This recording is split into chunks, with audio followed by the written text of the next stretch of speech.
Hello, everyone. It is so delightful to see you here with us today. What a joy it is to gather together and once more come together to explore our lives and understand more of who we are and what we are and how it all happened. And I'm so excited about our guest today. Chris Jackson is an amazing example of all of the who, how, when, where, and how questions. And I've known Chris for a long time, since the 1980s or 1990s, when he was a vice president at Unity International headquarters at Lee Summit, Missouri, and Unity Village, Missouri. So we'll be talking more about Chris and my intersections in time. But first of all, I want to use the invocation that I use every single call, because I think it sets the tone. It is the energy field of the Holy Spirit. And we simply say, "Come, Holy Spirit, come upon us. Fill us with your presence and your power. Let the words that we speak be the words that you would have us speak, from the energy of the vibration of the I am that. Come, Holy Spirit. Let us realize that we are that in the world, that our purpose is vast and great, and we are called to be part of a divine plan. Come, Holy Spirit, come upon us." And so it is. And so the way that we've been working with these calls, I think, is unique. I've never seen it in any other podcast on the internet. And we look at the 4 acts of our lives. We see how we have lived different parallel realities and living them at different dimensions of consciousness as we progress in our own ascending of the soul, realizing that spirit is always descending and the soul is always ascending, that this is like almost a kundalini process, and it happens all of the time, whether we're aware of it or not, and we're usually not. And so it's a great, great gift to have that, a knowing of the Holy Spirit as part of our awareness, with awareness with a capital A and awareness of a small a. Our soul's journey unfolds usually through our human journey first, and we come into birth. And Chris, beautiful, beautiful, beloved friend, you were born in 1954. Actually, you're just 5 years older than my son would have been. So you feel in some ways like a son to me. I would love that. And what we're going to be talking about today is soul imprints. We're going to be talking about destiny path. We're going to be talking about something that we usually don't talk about because no one brings it up, but you did in some of the dialogues we had in preparation for this call: past lives and soul relationships, soul connections. And what I began to realize, and you really sort of triggered my own inquiry into how many different kinds of soul connections are there. And I began to realize that there are groups of souls that come in together and show up together in certain places in time. I think that happened at Unity in Tustin, and I'm sure it's happened at Unity in the Palm Beaches and Unity on the Bay. I think it's happening at Unity on the Plaza now. I think there's also soul partners that come together for special reasons that are part of their destiny paths. And even deeper into the soul relationship, I think there are twin flames where you simply recognize each other and know each other and potentially recognize each other from past lifetimes. And then ultimately, there is what I've experienced as one soul. And that's where the souls merge, and each soul is half of the other half. And it's like two halves coming together. And an amazing experience that is puzzling and confusing and often ecstatic. And then that one soul kind of relationship takes us into the oneness of the all that is, where all of the individual souls dissolve into the one soul. And everyone on this planet has fragments, pieces of that one soul, consciously or unconsciously. So I am so looking forward to our conversation, Chris. And let's begin with your life and the underlying theme that just came through to me so powerfully as I've heard you speak on Sunday mornings at Unity on the Plaza, talking about authenticity and your authentic self as different from your human self or your ego self. And you were born in 1954. Where were you born? I was born at the Kansas University Medical Center in Kansas City, Kansas. The Kansas cities here are set up across the state line, as you know, Marge. We have Kansas City, Kansas on one side of the state line and Kansas City, Missouri on the other. So I was born in Kansas and I was raised in Kansas, and then I ended up in Missouri, which was like all of what?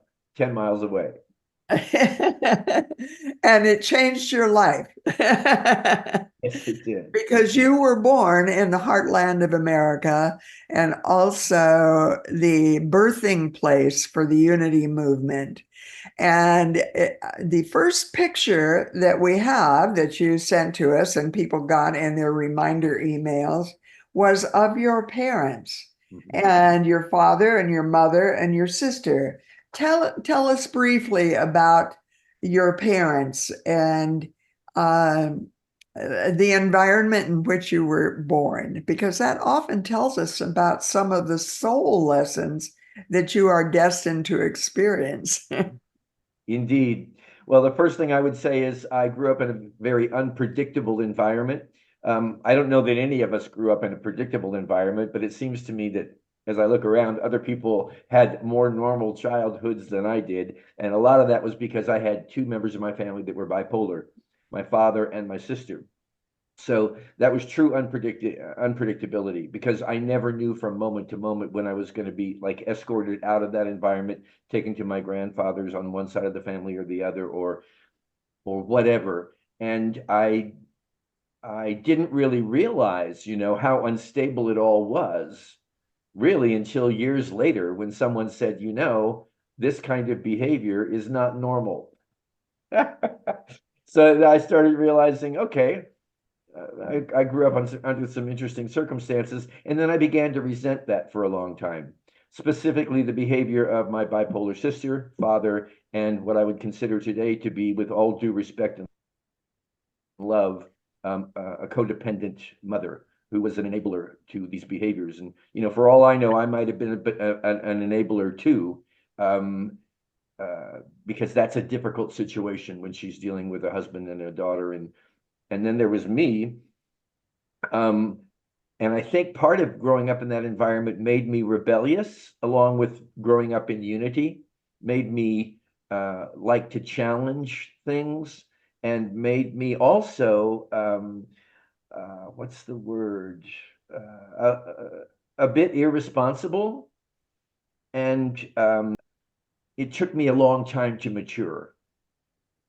It really did. And I brought a lot of naivete into my experience of life at that point. But looking back on it now, I do realize how precious it all was, because um, that was the environment that I needed. For one thing, while I had this boldness and this confidence, I also had this tremendous insecurity, and I think that came in part from my family environment. I have always been grateful for that insecurity, and I have never tried to quote unquote overcome it, because I think if I didn't have it, I would be, and maybe some people would say I am anyway, but if I didn't have it, in my angle, I would be the biggest egomaniac on the planet. Like the insecurity kept me in check, so I could only go so far. And then so I think it's been a thing of balance, even though I cursed it for many years. And when did you start attending Unity on the Plaza, your first Unity church? Really was when I was born, because my grandmother had been attending a Methodist church, and you've heard the story probably, Marj, at Unity on the Plaza, but she came home one day and said, "I'm never going back there." It's like, "Why aren't you going back?" She said, "Because I just am tired of being told I'm a hellbound sinner, and there's got to be a better way to do this." And then a neighbor suggested that she go downtown to Kansas City, where at that time Unity headquarters was, and from where Charles Fillmore, the co-founder of our movement, was teaching and preaching, along with Myrtle by his side. And so she went down there, and she just fell in love with it. And so it's my grandmother, and I come from a long line of very liberated women. I'll just put it that way, because I think she was way ahead of her time. And that's how it began. So I really grew up in that Unity on the Plaza environment. And then you sent me, as one of the pictures, I always ask people to send 6 to 8 pictures. You sent me this picture of your high school graduation. Yes. Tell me what that means to you. Well, I particularly chose that picture because I've never liked it.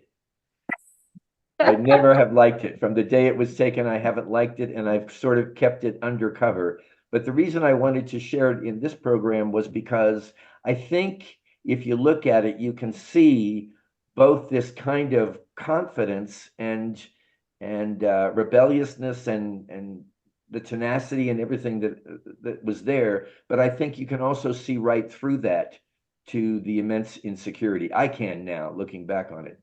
And that was really, those were better years of my life, because I was beginning to find peer groups and things and so forth to build my confidence. But I still had a long way to go.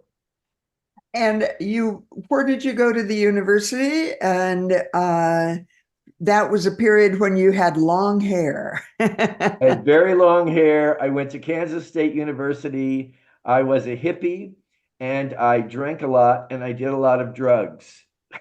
Just to be perfectly honest, I did a lot of drugs because True confession. right, I was sort of free from that environment that I had been in, that I really wanted to get out of.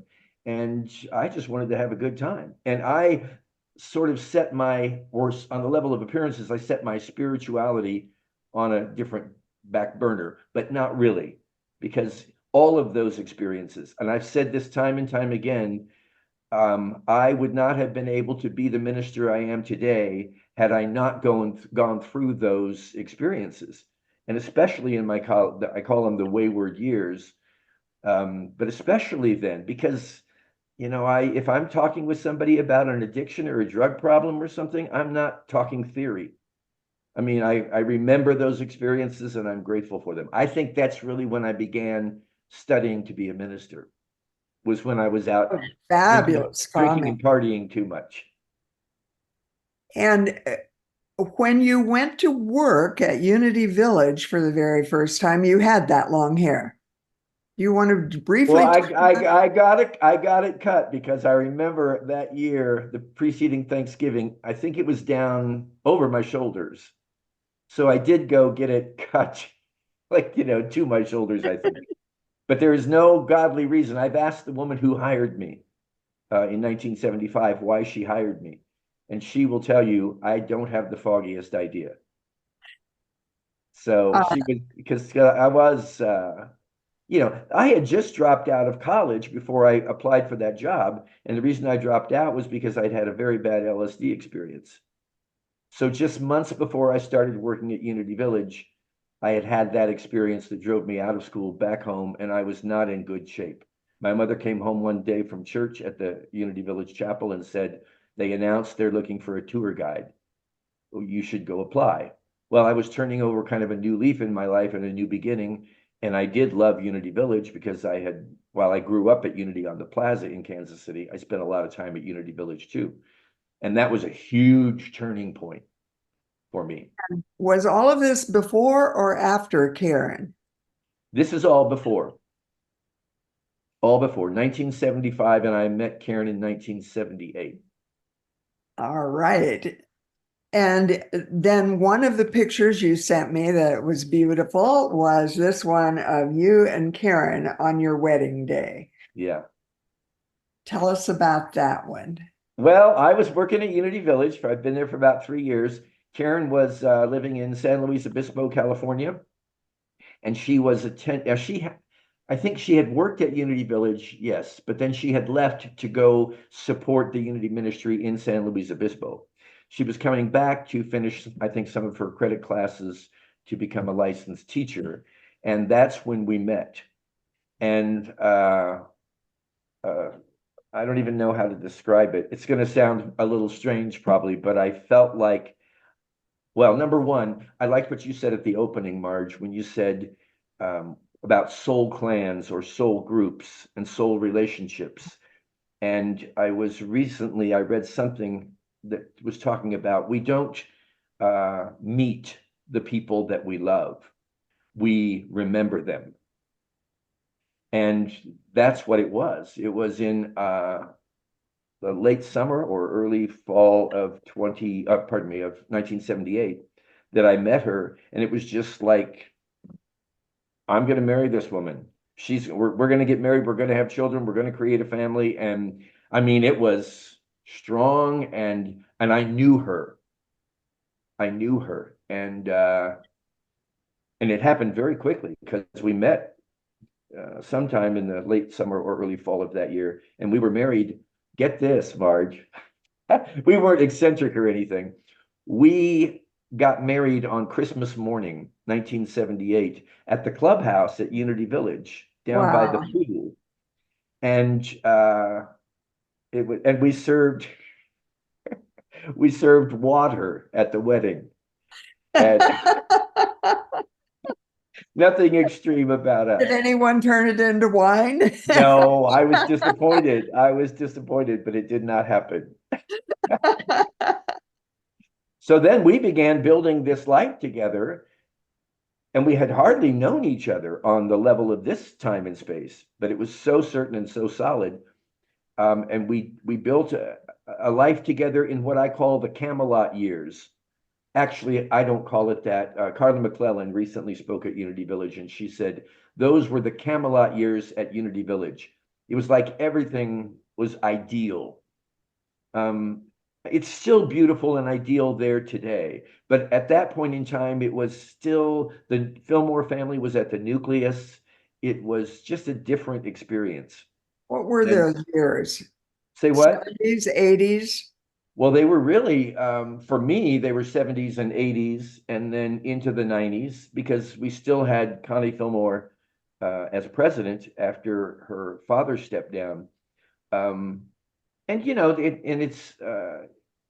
I, I love what's happening in the movement today. I'm an advocate for unity still today, but I look back and I realize I was so great. I'm so grateful, and I was so fortunate to be able to be there in the days when people like James Dillip Freeman and Eric Butterworth they were walking the grounds.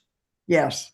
I And feel exactly the same way. I graduated from Unity Ministerial School in 1985, 86, and 87. So those were the Camelot years for me. It's like it's not the same No, anymore. it's And not. yet it's wonderful, but It is. it's not the Camelot years. No, it's not. No, I was Yeah. very fortunate to be there. So we began building our family, and Let everything me was let me hold up the picture coming of your along. Oh, yeah, children. yeah. Thank you. That's my son and daughter, Aaron and Angela. And we were living in Camelot, and our family and our life uh, projected that kind of image. We were like a Camelot couple, and this we had this wonderful, and I thought it was just great, and it was, and I'm deeply grateful for that. But I also realized that I was not at a level of maturity in my life, spiritual or otherwise, where I could identify that there were just certain things that needed to be addressed and looked at that I was not willing to look at, that were causing the relationship to erode toward the end of its lifetime as a marriage. And I noticed that your son Aaron was named Aaron Gabriel, both very spiritual names, and your daughter is Angela Grace, both very spiritual names. And so they were actually identified with a destiny path from the time of their birth, which is always amazing and always interesting. So it'll be fascinating to see how their lives unfold. And as your marriage began to erode, was that the word Yes. you used? What happened then? Um, I put it in the words of building my life, quote unquote, my life, with a sense of control, and I know how to do this, and I know, I know how to make this happen, and so forth. I've been so humbled since then that I realize I was really pretty arrogant.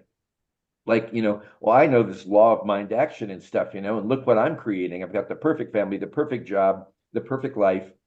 But that I wasn't addressing these underlying issues. I was what they call today, I guess, spiritual bypassing or whatever.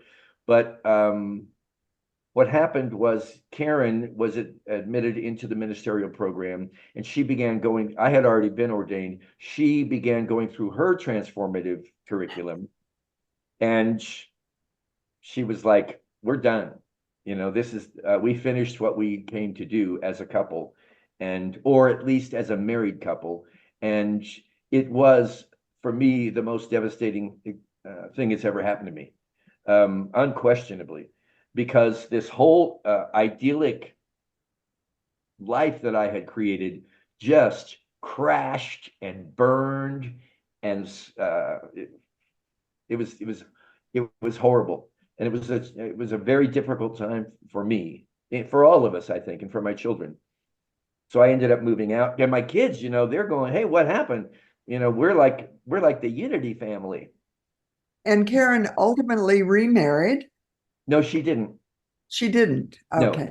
she had a relationship with one of her classmates in the ministerial program, and anyway, we it was not pretty. I was pissed. I was angry, angry, angry, and I thought, this ungrateful, blah blah blah woman. Looking back on it now, I realize what she was doing was sort of saving both of us from falling into the relationship patterns that we had been raised from, and that wasn't going to work. There was just stuff in there that had to be addressed. And so then that began a number of years where we stayed in touch, but it was kind of strained. And then eventually, um, I don't know. I think it's divine orchestration that the love that we first remembered with each other began to uh, return as the centerpiece of the relationship, not as a marriage and not necessarily in a romantic way, but oh dear God, It's like it had to go through um, that wretched turmoil so that the real love that we were remembering in each other could break through, and it sort of saved the relationship because, as I think you know, um, we're the very best of friends today, and we live just a short distance from each other, and we get together constantly. She comes with me every time I speak at Unity, and we really have just an incredibly wonderful relationship. Kind of hard to believe after some of the stuff we went through. And then the next picture you sent to me was one that I'm really looking forward to you telling us about. It's with Kevin, Right. and you called it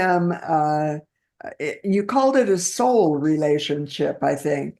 Yeah. Uh, I labeled it a soul friend, and that's when I began questioning myself. What does that mean? And that's when I realized I have personally experienced at least 5 dimensions of soul relationships. Mhm. And I'm in one now Mhm.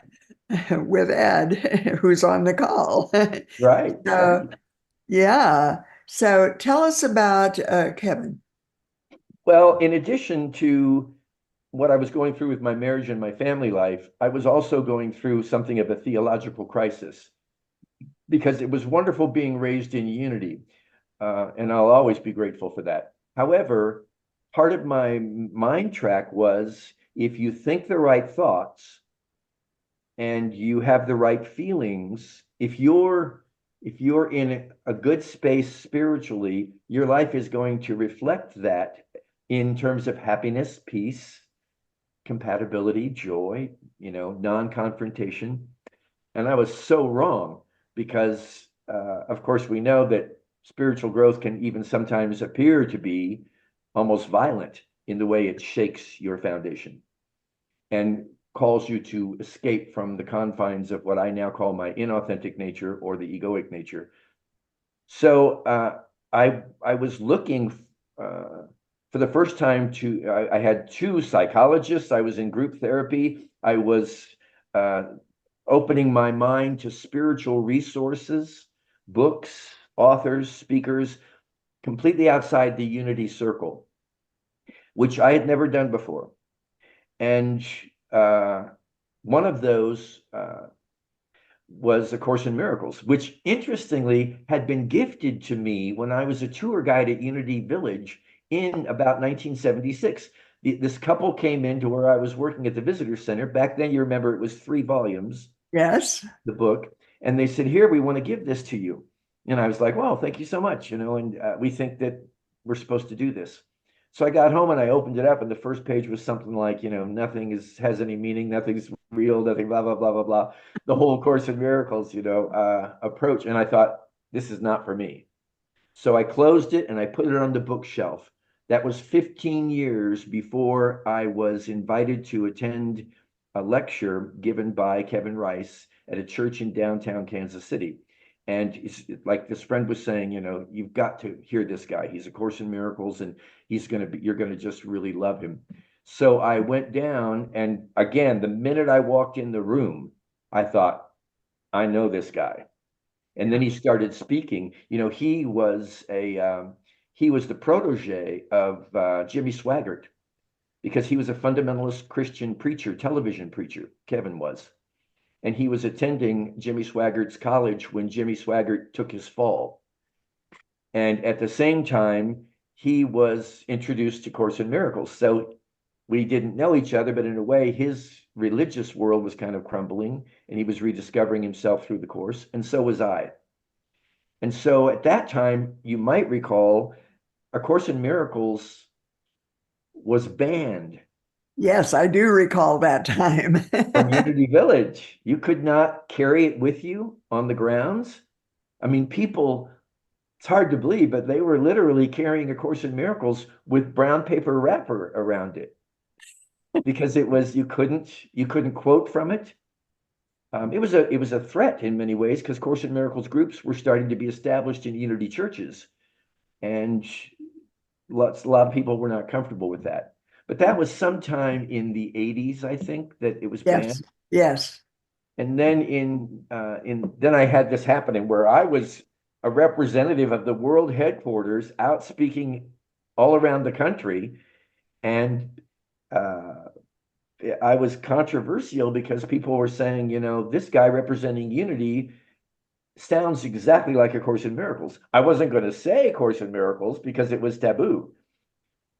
And it wasn't really Course in Miracles. It was the next step of my own spiritual evolution that happened to be prompted by A Course in Miracles. But yes.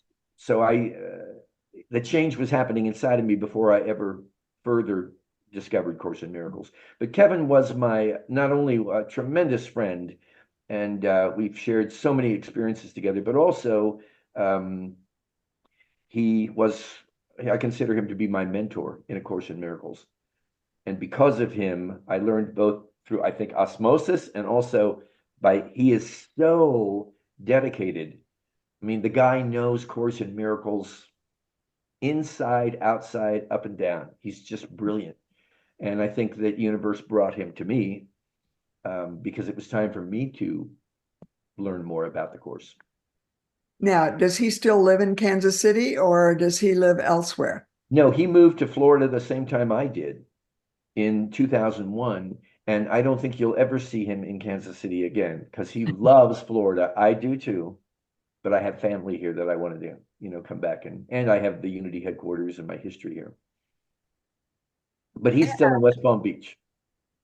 In West Palm Beach, Yeah. where Hal and Lassie Rosencrans were, Yes. who were people that I interviewed when I was doing research for this. This was wild because it had never happened before. A joint project between the association and Unity School. And they recommended people that I interview. I had a doctoral degree that was based on that kind of research, and they recommended Hal and Lassie. And Hal and Lassie brought me in for a whole week to Wow. just talk with them about ministry. What a gift. Amazing. So, talk about you're going to Unity of the Palm Beaches and then ultimately leaving there. And Well, it really began when the board of trustees of Unity School of Christianity, which is the organization I worked for 26 years, we had a meeting to strategize the future of the organization. And we realized, for lack of a better way to put it, we were out of Fillmores. There were no remaining generations of the Fillmore family that were willing to step into leadership. So we realized that it was time to recreate Unity School so that it could sustain itself without a Fillmore at the helm. And so that required a complete restructuring. I won't go into all the details, but in essence, I realized that this is my perspective. Nobody was forcing this on me. I'm not going to be able to do this job very much longer. Changes in the air. I thought I was going to live there and die there, but it was like, again, the movement of spirit. And I have to say, I know a lot of people really do sit down and chart and plan the details of their life. I've never been one of them. It's just, I just keep trying to stay open. And I really do believe that a higher power orchestrates my life. And so I began looking for field ministry options. And one of them was West Palm Beach, which was an iconic ministry, as you know, in yes, its day under Hal and Lassie Rosencrans, who continued when I arrived there after I realized it's time to leave Unity Village and it's time to let go. I knew if I stayed at Unity Village, it was going to be difficult. I was not the new blood. I was the old blood. one of the people that taught there was one of the astronauts that went to the moon. Yeah. Edgar And Mitchell. yes. And I just have always been fascinated by the kind of programming they brought in and the people they brought in to teach. And it was amazing. And the other interesting thing is that it was during this time that I was then the Minister of Unity in Tustin, a letter from Connie Fillmore saying, we're opening a position for the next person who will be my successor, and it will be a non-unity person. Do you have anyone to recommend? I forwarded that email to a person named Tom Zender, who is on the board of Unity of Tustin, and said, is this you? And he saw the email, printed it out, but set it aside, didn't pay any attention to it, and was then awakened in a dream and told to go look at the email and respond to it. And that's how he became the first successor of in a non-Fillmore lineage that was at Unity Village. So, and he recently died. So it's fascinating how all of these pieces fit together in a destiny path that none of us could have planned. None of us. Really couldn't. I remember when I first auditioned for Unity of the Palm Beaches, and it had been going through a lot of challenges. They had, in fact, their most recent minister had just passed away quite unexpectedly. He went in for some outpatient kind of treatment, and I don't believe he ever came out. So, and here I am, like, again, naive, the golden boy of Unity. Hey, look, I'm here. And I didn't realize the level of pain and grief and the challenge that they were facing at that time, because it had been a rough road, you may know, for many years. After Hal and Lassie stepped out or down, they really, and I would like to say Hal and Lassie was the epitome of spiritual consciousness in our movement, and Hal was the epitome of innovative, completely out of the box thinking. What they had going there at that time was a holistic healing center. And here's another interesting thing, Marge. Karen and I had never met each other in the 1960s, but she was attending Unity of the Palm Beaches under Hal and Lassie. And then here I am applying for the job, and it turned out to be the perfect place for me to be, because while I had extensive background with Unity, I had never been a minister of a church before. This was my work had been administrative work primarily, with speaking and so forth, but it was such a wonderful place to become acquainted with what it meant to be a field minister. And so many incredible people there. And we had some wonderful years together there. And then, of course, I was walking down the street one day thinking I'm minding my own business. And I get a call from a dear friend of mine who said, do you know that Miami is open? And I think you should apply. And it's like, no, I'm happy as a clam here. I'm walking my dog down Flagler Avenue, and I love my church and I love what I'm doing. But it was almost as if something had touched me on the shoulder and said, you need to apply for Miami. So I drove down there, and I'd never been to Miami-Dade County once in the 5 years that I lived in Palm Beach County, because I found it very intimidating. I mean, it was a big city. I'm still plucking straw out of my ears from having lived in Kansas. And, but it was like I had to do it. And I'm glad I did. It was the next step for me, but it was not an easy step, because that was just a phenomenal place to serve. And so was Unity on the Bay, because I ended up staying there for 16 years, and it was a fantastic experience. And tell us about Bill Cameron. Bill Cameron was the associate minister at Unity on the Plaza in Kansas City, Missouri. He was my first Unity minister. Ah, yes. Well, he was, at that time, this would have been the 60s, he was the associate minister. He was in charge of the youth program. And, I was especially insecure at that time.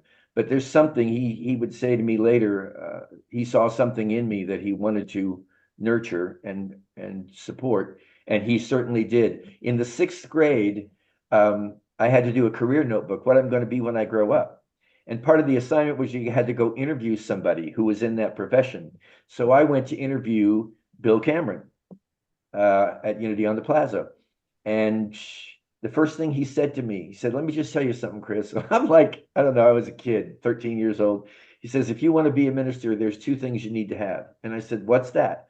He said, "You need to have gray hair and you need to have hemorrhoids." This is so Bill Cameron, you know. And I'm looking at him like, "What?" He says, "The gray hair gives you that look of distinguishment, and the hemorrhoids give you that look of genuine concern." So he was a great, and then see, here's the interesting pattern again. Well, I knew he was in Miami. I knew he had gone down there to save basically Unity on the Bay in Miami because they were going through really difficult times. Um, but to think that I would then end up being a successor to this man who had been such a huge part of my childhood. And Icon. he was an icon, yeah. And so it's just, the synchronicity of it all, it just blows my mind. It's incredible. It is. And one of the pictures you sent me, which is just so beautiful, is this one from Unity on the Bay when your granddaughter was born. Now, was this Karen's daughter? Yes, this is Karen and I had two children, as you said, as we said, Aaron and Angela, and then Angela gave birth to Ash, our granddaughter, who's now 13 years old. And that was in 2010. And that picture you just showed was the first time I ever had her down in Miami and shared her presence with the congregation on that Sunday morning. Wow. And that's a whole nother experience too, because I've been blessed. I've had a lot of people show up in my life that I do consider to be part of my soul family. Actually, I consider Linda Culbertson to be part of my soul family. I really do. She's on the call here, but then of course, the first time I met my granddaughter, I was here for the birth, and it was interesting. I can be a somewhat emotional individual. Some would say very emotional. Some would say emotionally out of control, probably. But the moment I saw her, I it was again, I was remembering her. And I still, at 13 years old, don't know all the intricacies of what we've shared and why we're together now. But I know we are. And a big part of my return to Kansas City was because I had always wished I could have been closer to her when she was growing up in her early years. But I really think now is the time more than ever that I need to be here. And I just love being in her presence. But that was another one of those, oh my God, I've known this person since the beginning of time. And of course, the other person that you and I share in common that was at Unity on the Bay is Karen Epps. Yes, Karen Epps was talk about a bold, brave woman. She was hired as the associate minister of Unity on the Bay after James Trapp had announced his resignation. So there was a period there I couldn't get there fast enough to accommodate James's departure because I had to take care of business at Unity of the Palm Beaches. Um, but so Karen stepped in actually at a super critical time. For about 6 months, she was the acting senior minister of Unity on the Bay. And fortunately, she's very talented and capable, and she did a wonderful job. And she came out of Unity of Tustin.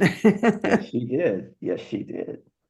Let's talk about you for a minute, my dear, because you have been so instrumental, not only as an icon yourself in our movement, but also, and I love this about you, in your open-mindedness to have a thorough understanding of the essence of Unity teachings and principle, and use that as a springboard, into so many other different understandings, into what you have referred to as the mystical way of life.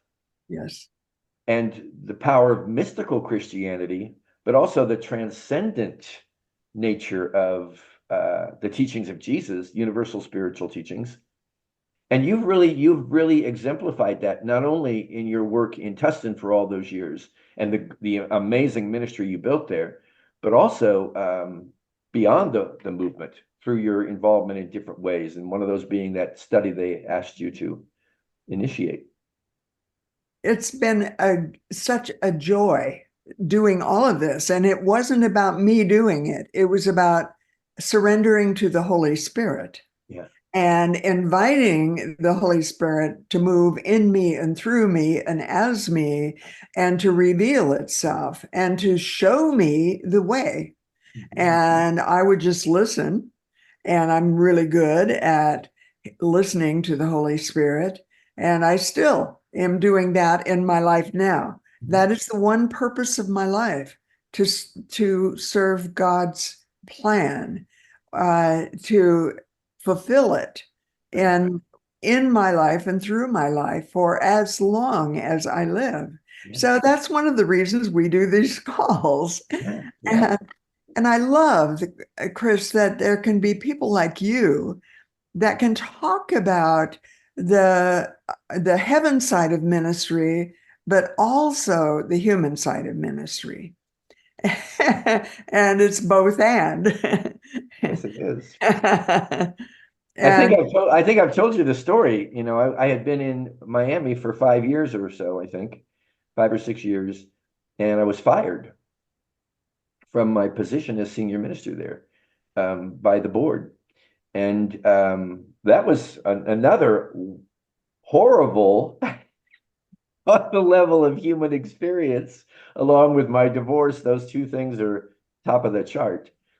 And yet so incredibly rewarding at the end of the day. You know, because I learned so much. If you had asked me, are you a humble person in 2011, I would have said, I'm very humble.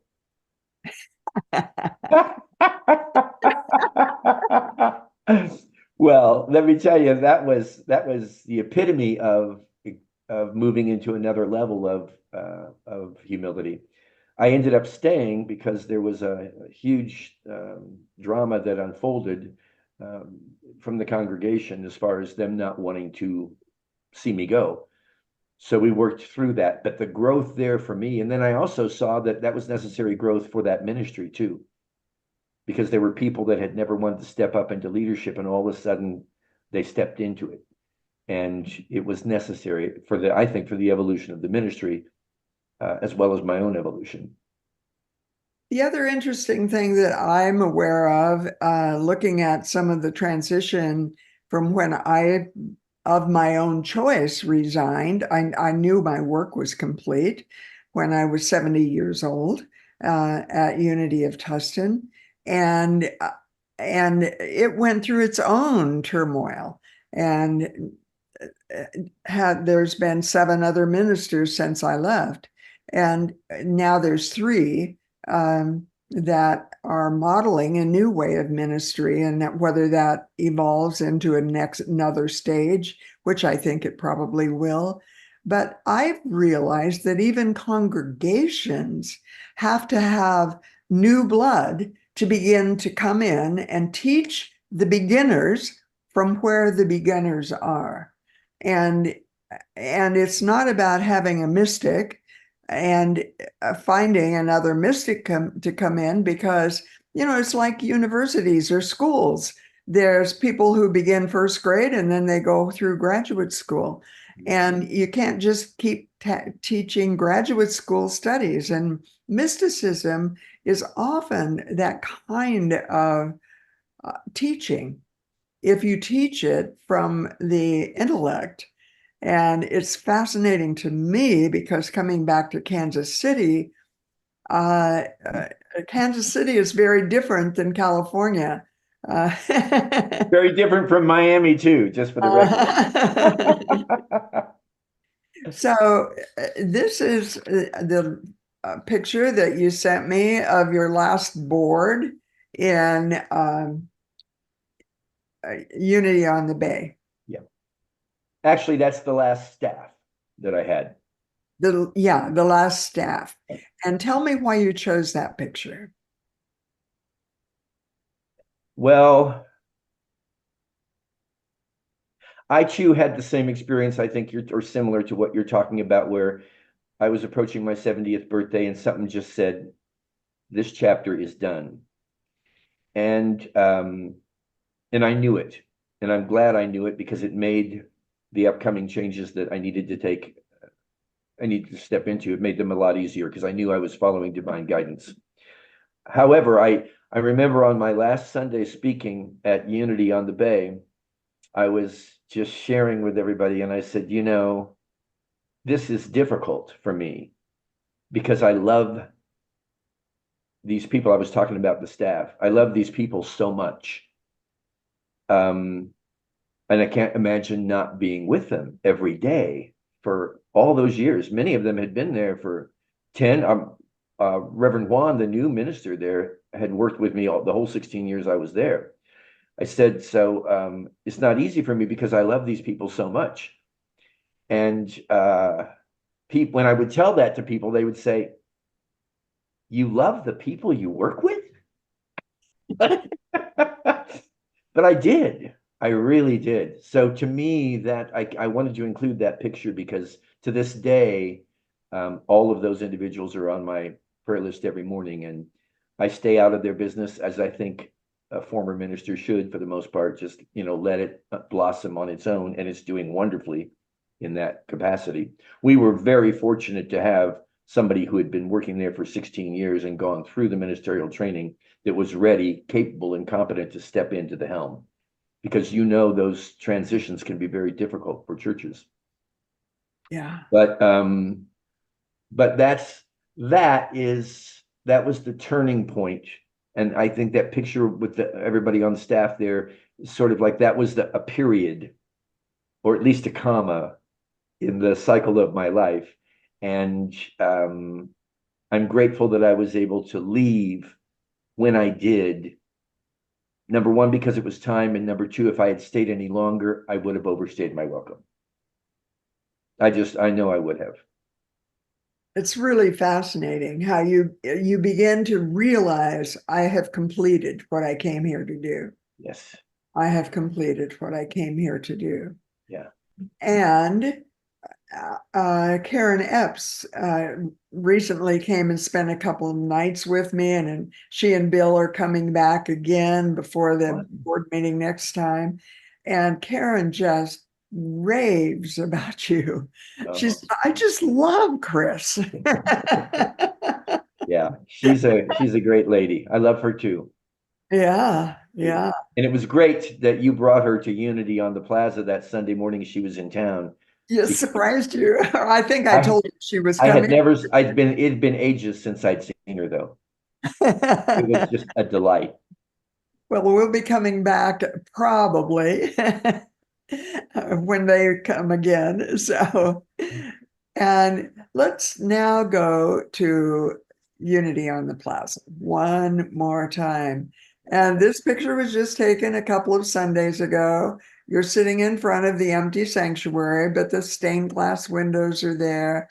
Unity on the Plaza, such a beautiful, iconic church. And tell me your feelings about being back at Unity on the Plaza. Well, they are many. I'll say this first. When I came back to Kansas City, I actually gave the majority of my what I call platform attire, jackets, coats, dress clothes. I gave it to Goodwill because I really felt like I was ending that stage of my life.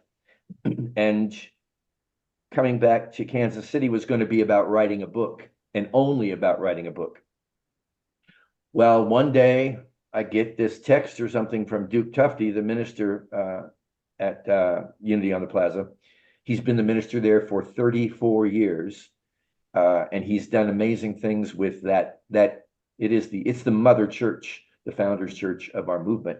Done amazing things there. And he said, would you be interested in speaking at Unity on the Plaza? And I really hesitated because my number one objective was to get this book written before the end of last year, 2023. But I wanted to do it. For one thing, I love speaking. So I did. And then the next thing I knew, he said, well, would you be interested in coming back once a month? Because he was going through some challenges, some health challenges that were preventing him from being able to give talks every Sunday.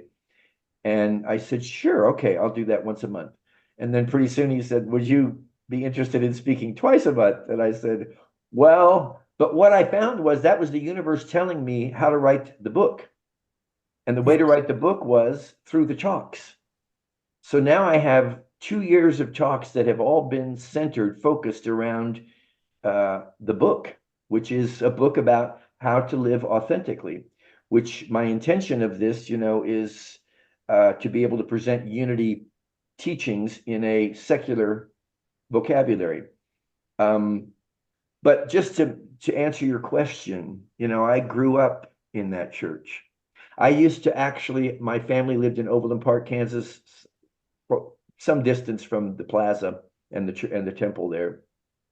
But in the summertime, I would board a bus and go down. I don't know why Bill Cameron would let me come just hang out in the church every day. Sometimes but he did. And so I know every nook and cranny of that physical structure. And there's no place in there where there's not a memory of something. So that first Sunday that I was back there speaking, talk about full circle. I mean, that's where it literally began when I was a baby. They have that nursery upstairs. Well, I was there, and it's like, oh, I can't believe it. And then to have been back on a regular basis there, and have the chance to now recognize people that I'm speaking to, because we know each other to some degree. It's just been cathartic.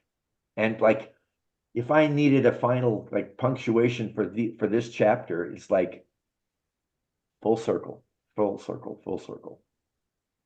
It's a destiny path and multiple realities existing simultaneously in different dimensions of awareness, different periods of time in your life, different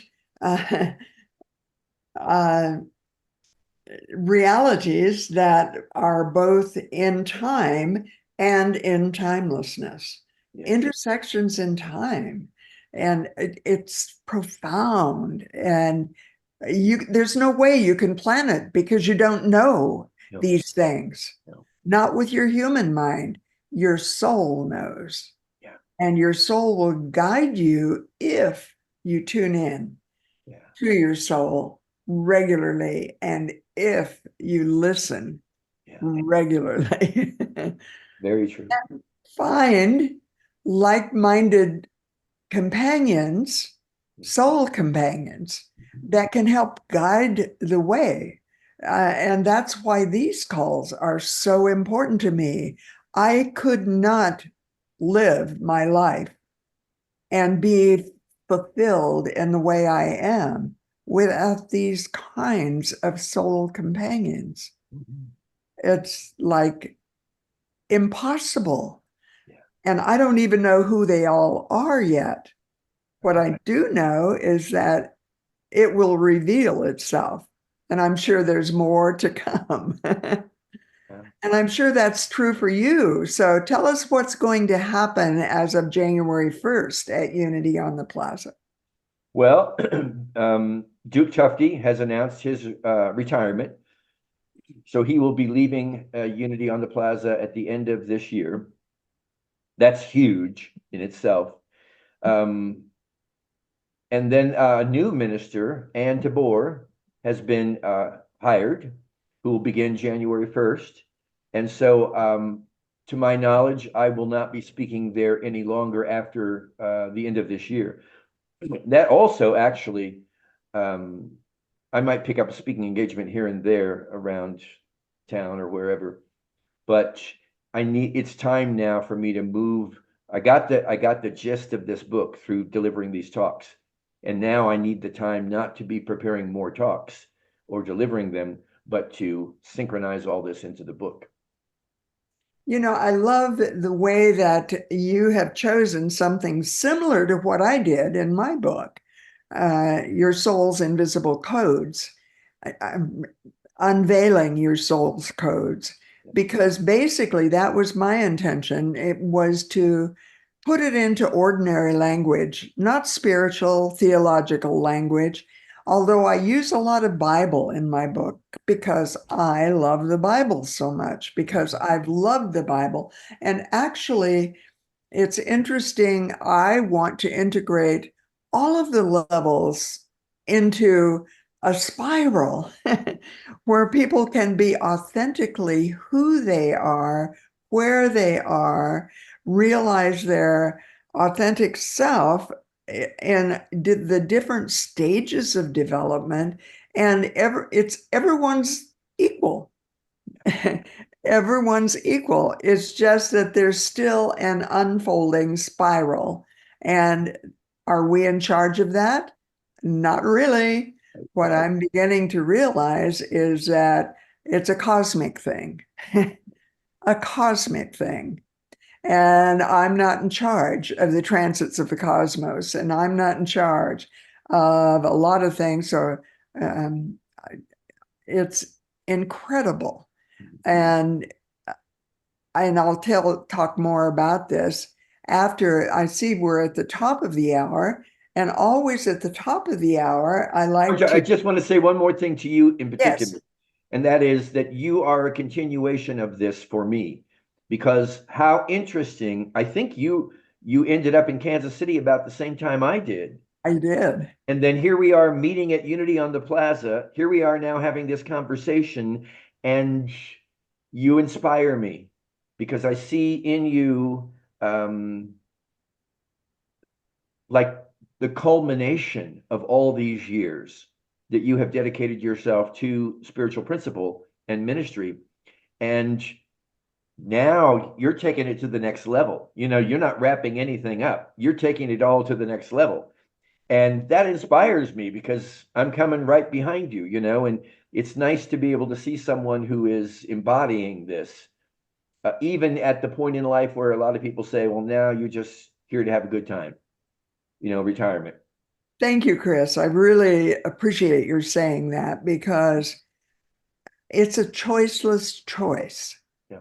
I don't have a choice because once you commit to serving God's plan as the one function in your life, there will be nothing else the Holy Spirit will not arrange for you without your effort.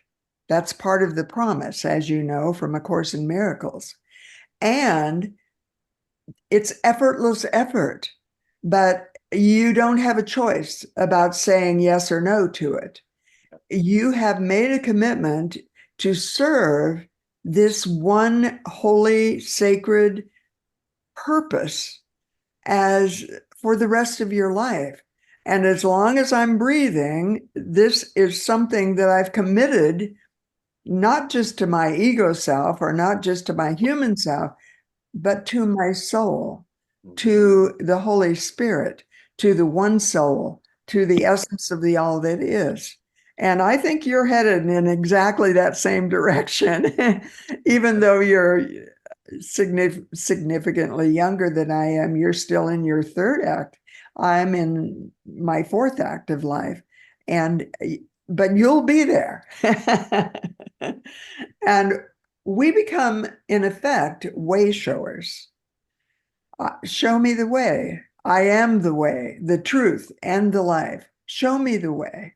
So I love that we can be willing. It's not about willfulness, it's about willingness. And it's about saying yes to the plan of God and letting it unfold as we live it in an embodied human body that continues, interestingly, to get older and ultimately will take its last breath. I don't know whether mine will be this week, a year from now, 10 years from now, 15 years from now. I've always said I'll go for 100 and then see how much more I want. But see, that's a human kind of playful dynamic or goal. And you reach the point where there's no longer any goals. There's nothing left to achieve. You are only here to serve this only purpose that you would fulfill. And I love that last phrase from that promise. I need take thought for nothing. Well, that's about no thingness. That's about the physical realities.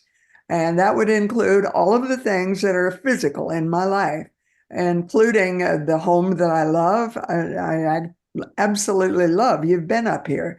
The beauty and serenity of Holly. I love it, but it's a thing. It's a thing. No thingness. Uh, you can be careless of everything. Well, that really means care less. You care less about these human kinds of things, these physical kinds of things, these experiences of human consciousness, care less. And in fact, that's the highest level of non-attachment. You just let go and let God, let spirit reveal itself. And the only exception to that, and there's a huge, big exception, except the only purpose that I would fulfill. And that ultimately that becomes, and this is very similar to the way that the Buddhist temple on Sunday mornings teaches their meditation experience. First, it's personal, the I, and then it goes to the impersonal you, personal relationships, someone you love, someone you like, someone you get along with. And then it goes to the vastness, to the whole world. So we've got a long ways to go in this country and in the world, but we're on the way. And there are wayshowers that have made that commitment to be there until their last breath. Mm-hmm. That includes me, and I think it will ultimately also include you, because that's just the kind of guy you are. So let me take a minute to talk about the importance of love donations. There's a place on the website or in the emails where you can give love donations. My passion is that these not be ways to make money, but they be self-sustaining, that spirit will sustain it in order that it can go into the far reaches that spirit would define. Maybe that's a few people. Maybe it's some people coming up here live for a weekend gathering. You've been here and you've seen the lower level of this house that could accommodate that. I don't know. Will it be a vastness on the internet? I don't know. It's not up to my human mind to know those things. It's up to spirit. But the love donations will be part of what defines that. And so that's really important. And then the last part that I want to move toward is what I call the oh my God moments, where we open it up for people on the call to share. And you may see some people on the call that you know that you would love to have share. It's like so many oh my God moments have happened. It's like, oh my God, I've seen this in my own life. And then there's a story. The stories are sacred stories of destiny. And so until the end of the call, which is now 20 minutes from now, we'll do some oh my God sharing. And I want to first, before we shift to that, to announce that next month's Spotlight conversation is going to be with an amazing soul by the name of Morgan McKenna. She was in this lifetime originally married to a fundamentalist minister, wrote a book with him about how to grow churches, and ultimately went through the many transitions that happen in our lives, like you talked about in your life, Chris. And Morgan is now, one of the things that she's doing involved not only in art, but also in astrology. And I'm really fascinated. I'm not an expert at it by any means, but I'm fascinated with the cosmic transits. And realizing I got an email just this week that talked about how we're in a very similar period of time to when we went through the Revolutionary War and when the Constitution was written.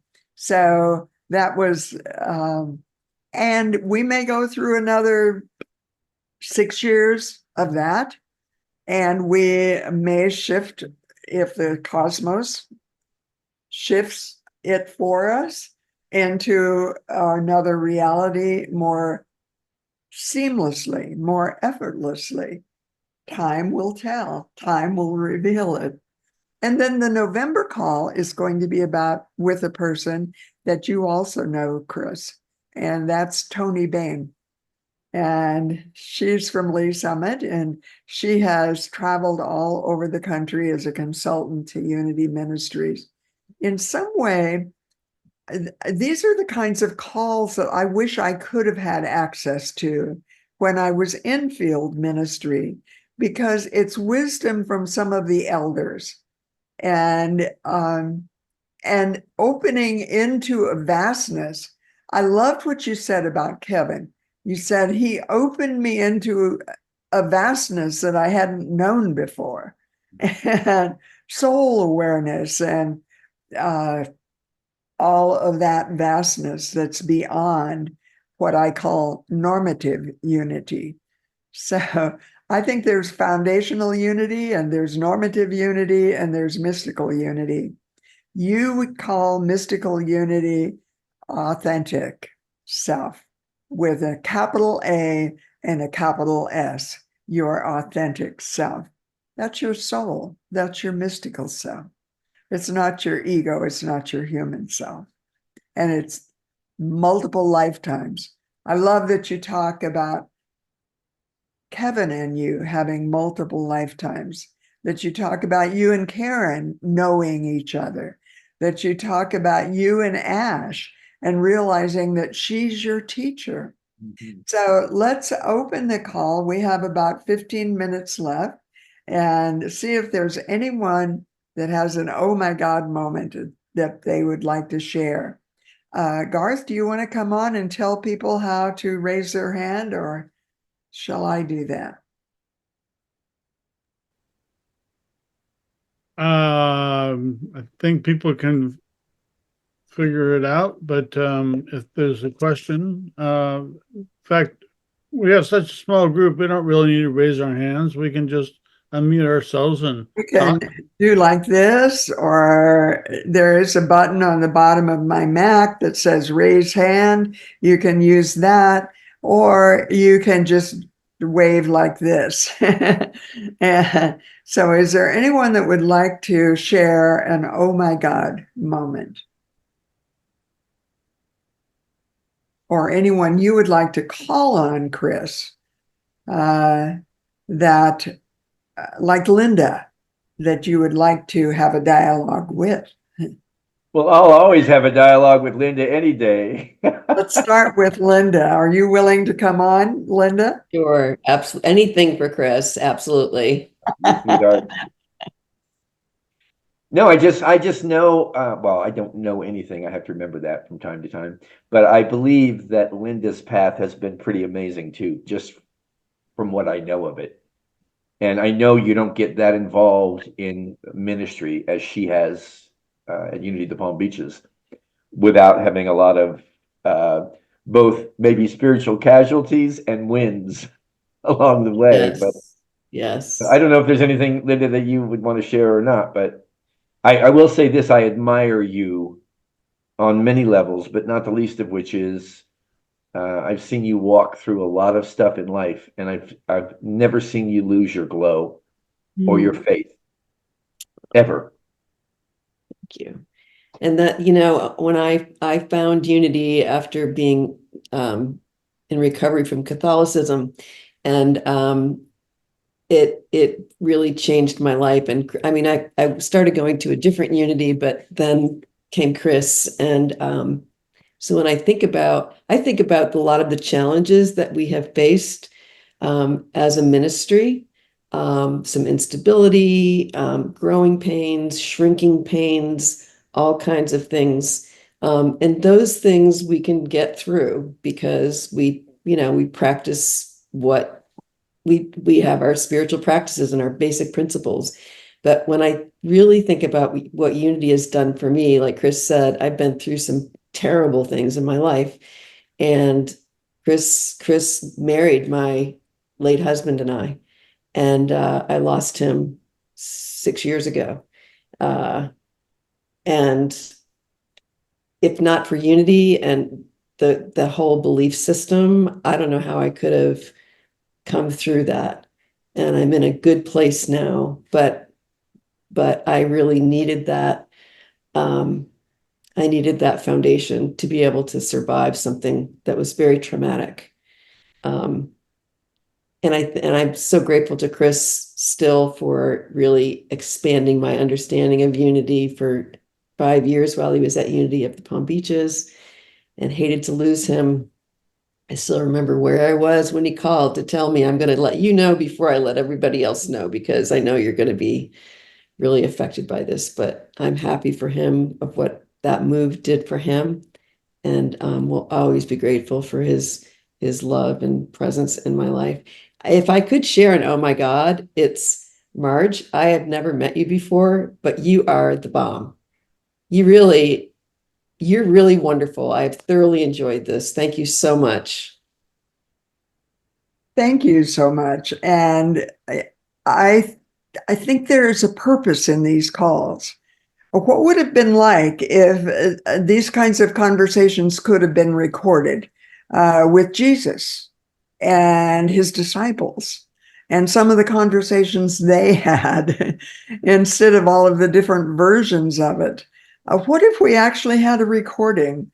And so it's people like Garth who have the technical skills to create these kinds of recordings that can last and be posted on a website and be looked at not only months later, but even years later, or archived, like some of the calls of someone asked me about Hal and Lassie. I could look on the website and Google it and probably find something. How amazing a time we live in with technology. We are so blessed, even though I consider myself a novice, and I can't focus on learning technology because I've got to focus on the content, but Garth has to focus on the technology. So, who else would like to share? I'm looking at Barbara Jan. And Barbara, any chance you would like to share? You have to unmute yourself.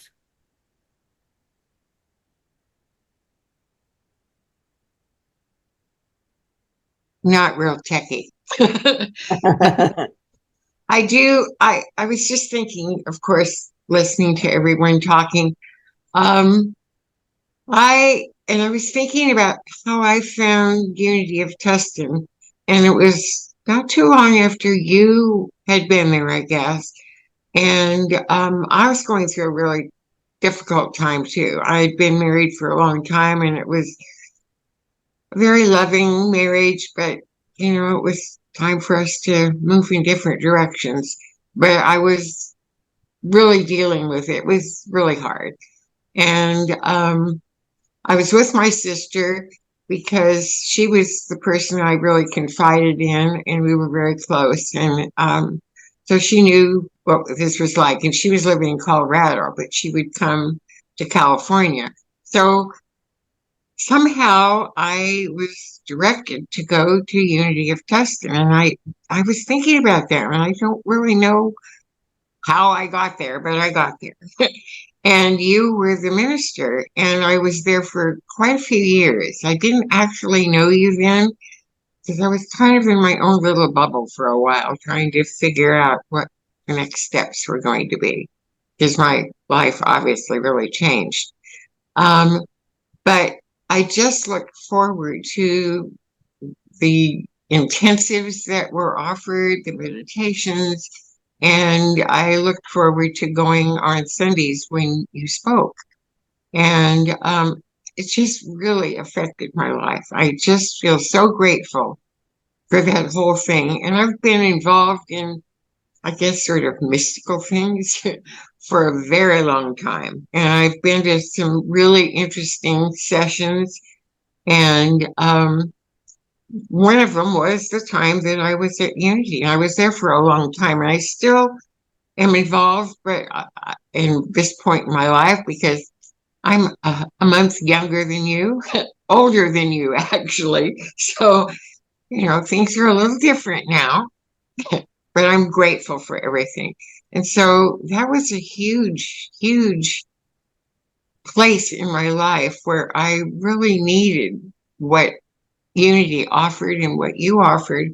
And I'm eternally grateful. It affected the rest of my whole life, and my sister too. And then, we had this great connection, and she's gone now, and I miss her a lot. She had a terrible disease. And so there's just lots of things going on. It's like, where do you start? and another thing, I don't know where this came from, but it came back into my mind. It was on a trip. This was a long time ago in England. And I was it was a group of 25 of us. And I wasn't even planning to go until late in the game, and my mother was going. And when I got to meet the other people, I knew about half of the people on this tour, which was really a surprise. And it made it more fun. And it was just a great experience. But we were in this one ruins of a monastery in England. And we walked into that area. We were walking around, and it was the cloister. And I had this, it gives me chills now. I had been there before, and I knew the way to the cloisters. And people were looking at me because I was saying things. I thought, oh, I've been here. I know how to get there. And I did. And we walked there. And when we got there, we had a little tour guide who said, yes, this was where the cloisters were.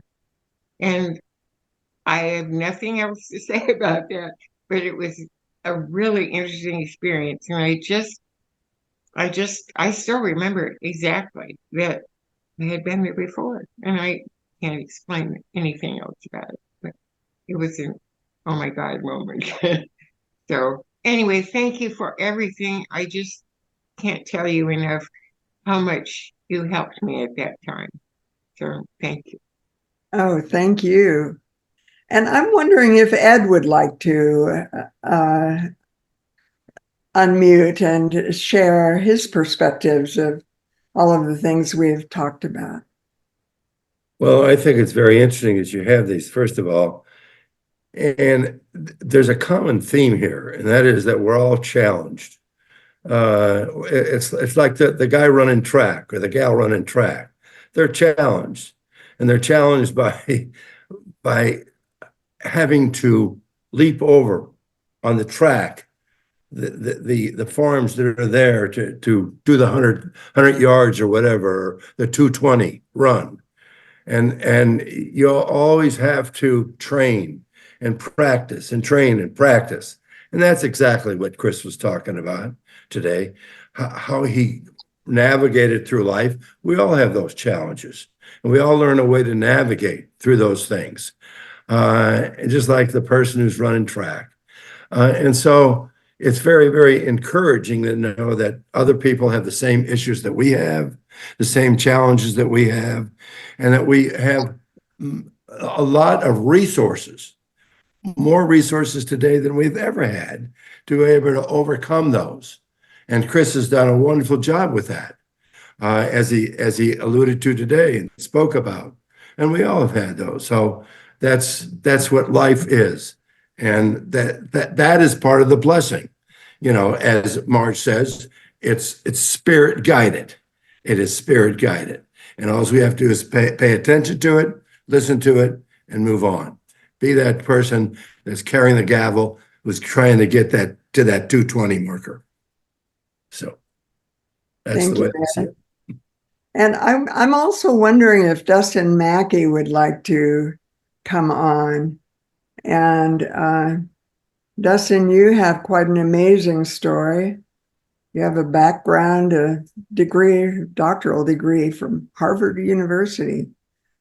Are you interested in unmuting, Dustin?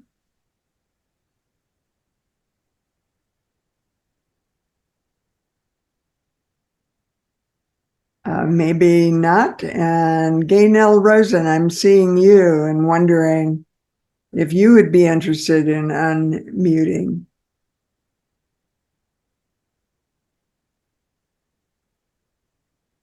And maybe not. So what about Kiera?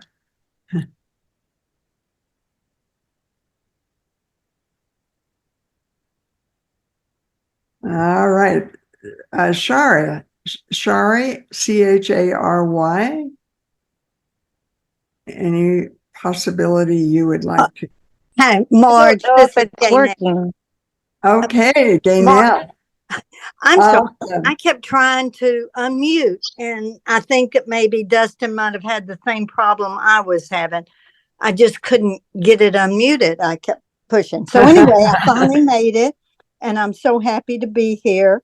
I love you dearly, Marge, and miss having you here. And anytime you come back to Orange County, would love for you to come visit me and say you are marvelous. You've helped me so much, so thank you. And also these monthly meetings are very special. I wish I could come to all, but at least I can listen to the recording. Thank you. Thank you, Gaynell. And you were so important in my son's life. You were one of the people that he considered a close friend. And he attended things at your home. You were so supportive of him. You talked to him. You understood him. And I will always hold you in my heart and cherish the relationship you had with Bud. So thank you so much about that. And one other person I want to see if Kiera, any possibility you would like to unmute? She is unmuted. She can talk. Oh, is it? I don't know. I'm having internet issues. Is it working? Yep. Yes, we can hear you. Oh, I just got it to show the screen. I hope there wasn't a bunch of noise. It's fine. And tell us if you had any oh my God moments.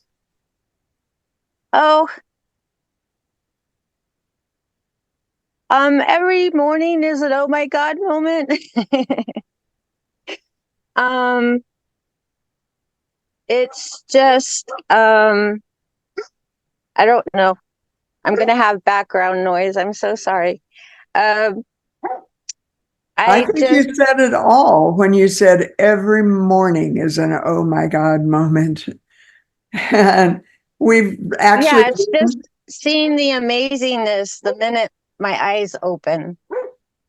Mhm. And it's like, I don't know. I'm guessing it's a period of time of processing I'm going through, but it's similar to way back with like an awakening where like I just wanted to like worship every blade of grass, but this is a little different. It's like that was really focused. This is just more like worldwide. Oh my God, everything's amazing. So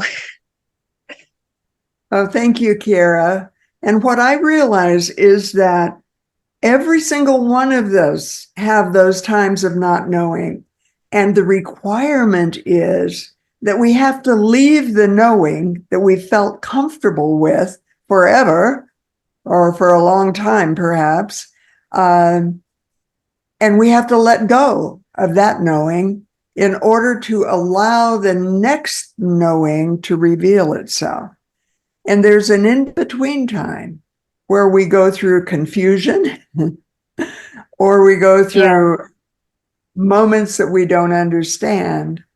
So let me go back to Chris. And Chris, do you want to conclude for us today and maybe do a prayer to conclude our call?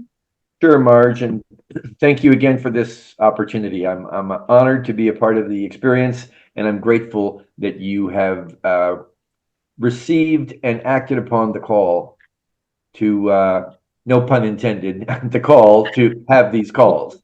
So I do really thank you, and just invite everybody now to take a moment, if it's possible, wherever you are, to close your eyes or comfortable for you. Sometimes people are not comfortable with that, but it doesn't really matter to God because we're all here and present and accounted for as part of this beautiful illustration of one soul that Marge just shared with us today. We remind ourselves that every single aspect of our lives is unfolding with a cosmic order, likely beyond anything we can comprehend, but we can know it, we can feel it, we can sense it. And this call has most certainly been a part of that experience. And we received it, we responded to it, and our prayer on this day and every day going forward is that we hear every call that comes to us from this great, mysterious, mystical, beautiful, powerful presence that we call God. And that as we answer that call, we move forward in faith into our lives, taking extremely efficient and extraordinary action to bring the reality of spiritual truth into our day-to-day experience and to be, all of us, the way showers whose lives allow others to see what is possible. This we pray in the name of all that is sacred, all that is beautiful, and all that is holy. Amen. And so it is. Thank you, everyone, for being on the call with us. I'm so grateful for all of you who participated, grateful for Garth, grateful for Chris, grateful for people who shared their oh my God moments, and looking forward to seeing you next month on the third Wednesday of the month, when Morgan McKenna is going to give us some insights into the transits that we're experiencing that are cosmic, transits that we have no control over and that will be impacting us anyway. Much love and many, many blessings. And so it is.